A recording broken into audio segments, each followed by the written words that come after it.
Hey guys, Google had an event today where they completely surprised us by announcing the totally out of the blue Pixel 8 and Pixel 8 Pro and the Pixel Watch 2 that somehow never leaked. It just completely caught us off guard.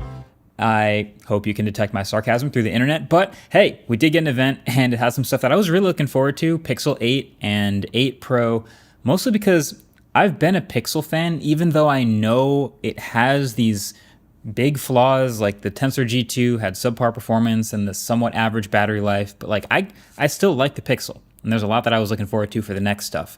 So they delivered on a lot of that stuff, but it also comes with a new price. So okay, on the outside, Pixel 8 and 8 Pro do still look like Pixels, right? I told you they were sticking with this design language with the visor because it's very recognizable and they finally have that going for them. But this year, it just feels like they rounded everything off. Like that's the big visible design update this year. Everything's a bit more rounded. And then there's the new colors.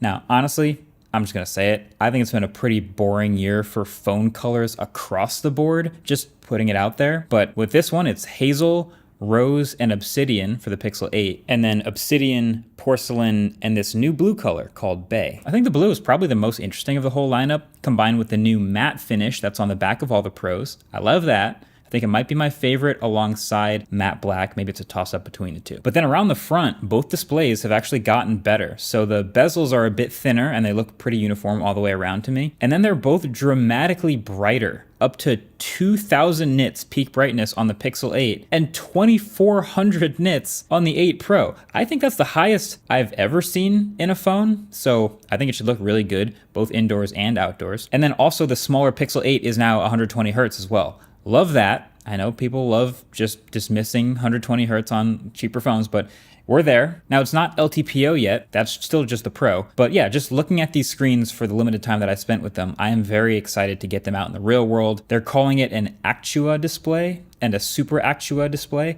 Not sure why, but I guess you got to name everything. But anyway, this year, the really big physical change we're getting with these phones, I'm going to say, is the new Tensor G3 chip. So it's the new third generation of Google Silicon paired with 8 gigs of RAM on the Pixel 8 and 12 gigs of RAM on the Pixel 8 Pro. And to be honest, Google didn't really talk that much about, or at least flex very much of like just raw performance improvements. Like it's not really about that. I'm going to have to test these phones to see if they actually improved a lot as far as CPU and GPU and just overall power. So definitely get subscribed to be first to see those reviews when they come out. Also, here are the battery sizes, the new batteries of these new phones. They're both a tiny bit bigger than last year. But really the story with the Tensor G3 is there's way more TPU and way more processing power for AI related tasks. And that checks out because the Pixel story has always been all about the software. And that's still super true with these. There is so much software. Like the Pixel is basically the smartest smartphone in the room. It's not going to wow you with amazing numbers or incredible build quality or huge hardware features or anything like that. It's going to wow you with very clever software at every corner. So here we're talking, there's a new Google Assistant feature where if you're on a web page in Chrome, you can ask the assistant to summarize the web page for you. And then using the same tech, I imagine that's in Google Bard, it'll quickly give you a 3 or 4 bullet point summary that's hopefully accurate. Speech to text is also now even faster and more accurate. It's completely on device and does a much better job also at knowing that ums and uhs are not part of your actual sentence, so it doesn't write them down. That's smart. They're doing more stuff with the front-facing camera to make stuff like face unlock and unlocking stuff in apps more secure.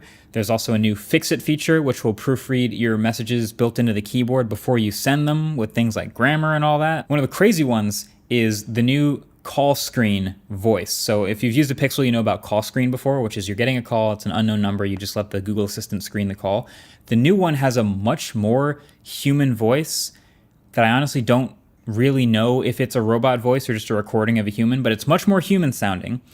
And then also it has the chips that pop up that you can hit to respond to people that are now context aware. So if it listens to somebody say, hey, I'm a UPS driver, you can now hit a button that immediately says, oh, you can leave the package at the doorstep. I got to record this. I'll just let you listen to it. Hi, I'm a Google virtual calling assistant recording this call on behalf of the person you're trying to reach. Can you say what you're calling about? I'm trying to drop off a package for Kenny. They said you can go ahead and leave the package by the front door. Okay, thanks. That's great.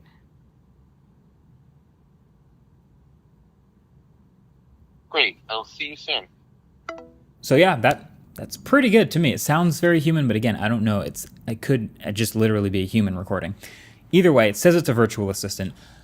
But what would a Pixel be without some camera magic? So let's just jump into the new camera stuff with the Pixel, because there's a lot of software magic here. A lot of software magic. So the Pixel 8 and 8 Pro now share the same upgraded 50 megapixel main camera system. Then the 8 also has a 12 megapixel ultra wide, but the 8 Pro just sends it all the way with a 48 megapixel ultra wide and a 48 megapixel 5x telephoto. And I also really like the new camera app layout, which is now separated basically into photo and video mode, and then all the various settings and modes are inside of each. So I think it makes a lot of intuitive sense. You could just switch to photo and then go to a specific photo mode. There's manual controls. It's not the first time I've seen it laid out this way, but when you get so much stuff happening in the camera, you don't want to move it out or hide it. You just need to sort of organize it in a capable way. I think this does a good job. So I'll have to save my photo and video quality analysis for the full review. But like I said, there's a lot of software features that they've added that they just get more and more wild as you go on. So the really insane one is the Magic Editor. So you've probably already seen you can erase people from the background of photos with Magic Eraser. But now this Magic Editor will let you straight up select subjects and just move them around and completely alter the entire photo with just a few taps. So they showed me this example of like moving a subject to a different spot in a photo on the beach, but there's also all kinds of other demos of like changing the sky or changing shadows or, all kinds of other stuff. Honestly, it seems like nothing is off limits. And then there's also a feature I didn't get footage of, but it's called Best Take, which is like, when you're taking a photo of like a group of a bunch of people and you're like, all right, everybody try to smile at the same time, and you take a bunch of photos, but there's always somebody blinking in one of them. It's never perfect with everyone's faces. Probably see where this is going. So Google detects that you're taking a burst photo of a bunch of people, and it will take all of those together and give you the ability to tap on people's faces and change them to a different instance of a different face that they were making at a different time. Just to stitch together this Frankenstein photo with everyone having perfect faces, even though it's a moment that never happened. What is a photo? But then there's another one called Audio Eraser. It's a video editing feature. It's just on the Pixel 8 and 8 Pro, but you can actually use it on any video you've ever taken in your library. But that literally just erases background sounds from like a video of a subject. It supposedly works really well. I got to test this on more stuff, but the one they showed me worked amazingly well. And all of this is basically along the theme of awesome software magic enabled by Tensor G3. Like all of the neural cores and all the things that it's doing with AI processing is what's enabling all of this awesome, weird, fancy software magic stuff. And then there's two other little things that didn't really fit into the rest of this video, but one is there's a new hole on the back of the Pro phone, as you could probably see, and that is a temperature sensor. Yeah, actually. So there's a new thermometer app on the phone, and when you open it, it asks you to select a material to measure the surface temperature of, I guess to be the most accurate. So you pick your material, and then you just get up close to your subject, like within 2 inches of it, and tap to measure, and you get your temperature, which is, it works. It's pretty neat, I guess. I don't know that I would use this very much. You may also notice that humans are missing from the object selection menu because measuring human temperature is still awaiting FDA approval. Maybe that'll get added to the menu when it gets approved later this year. Although I guess technically you could just tell it you're a ceramic or like a hot liquid or something and then measure yourself anyway. I don't know. Whatever. There's a temperature sensor now on the 8 Pro. But the other thing is, number 2, the haptics. Oh my God. I was typing on these phones, and this is like the number one thing I noticed on the 8 Pro is the haptics are so much stronger. I mean, I was just poking around the UI and scrolling a bunch, but especially when I was typing, the haptics are super strong and really refined. So there's a difference between strong haptics and like clean, refined haptics. This was both. And I think that's super underrated. I don't know if they're going to mention this or put it in the marketing materials at all, but I just loved the haptics from the hour or two that I spent with this phone. All right, quick interjection. There's actually one more thing I wanted to mention with these that's called Video Boost. And it's one of the weirdest, I don't even know if I can call it a software feature actually, but it's one of the weirdest things yet. So first of all, it's only available on the Pro Pixel. Second of all, it doesn't actually launch with the phone. It's coming soon or later.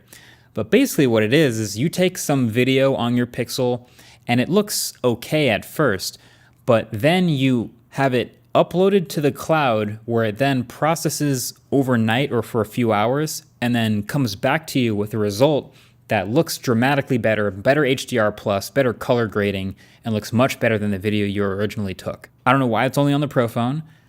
I don't know why it has to upload to other servers. I don't even know what's happening. It's just this weird video magic feature. It's called Video Boost. We'll see what happens if it actually comes out by review time, but just wanted to throw that in there. Another weird feature. So then the new prices.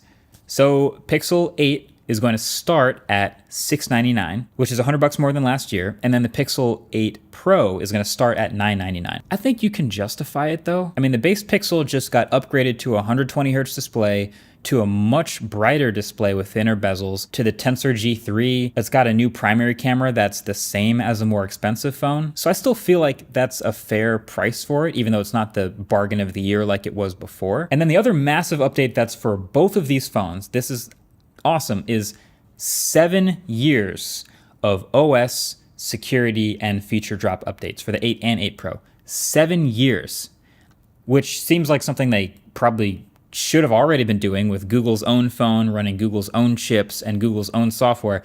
But yeah, think about that. That's pretty sick. They're leading the way. This is a phone that's going to get its last software update in 2030.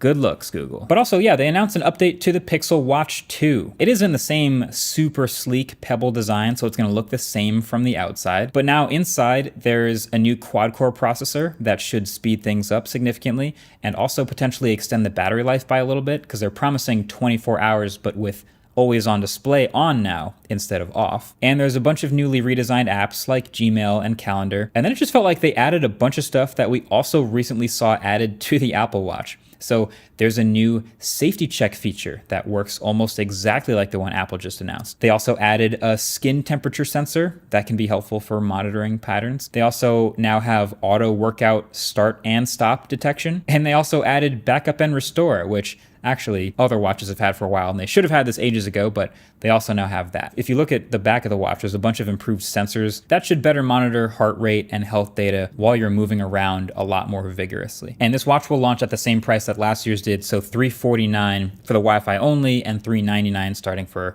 the LTE watch. And that's a pretty good spot for our segue to the sponsor of this video, which is the Dbrand Ghost Case. They're gonna make one for these new Pixels, Pixel 8 and 8 Pro. So you can see that matte finish or that new color through the case while keeping it protected. And then even though it doesn't have Qi 2 wireless charging like it was rumored that they might, that didn't stop Dbrand from just putting a MagSafe compatible ring on the back anyway. And I also kind of like what they did with the question mark design compared to the classic Apple MagSafe layout. But also, I like the fact that Dbrand says the Ghost case will never turn yellow, unlike every other clear case. So if you want to pick up a Ghost, which will never turn yellow, I'll leave a link below. And so that's it. Let me know what you guys want to see in the reviews of each of these devices, the phones, the watches, because my name is Marques Brownlee and it is Techtober officially, and there's going to be a bunch of videos in the next couple weeks, so stay tuned for that stuff. Get subscribed. All right, catch you in the next one. Peace.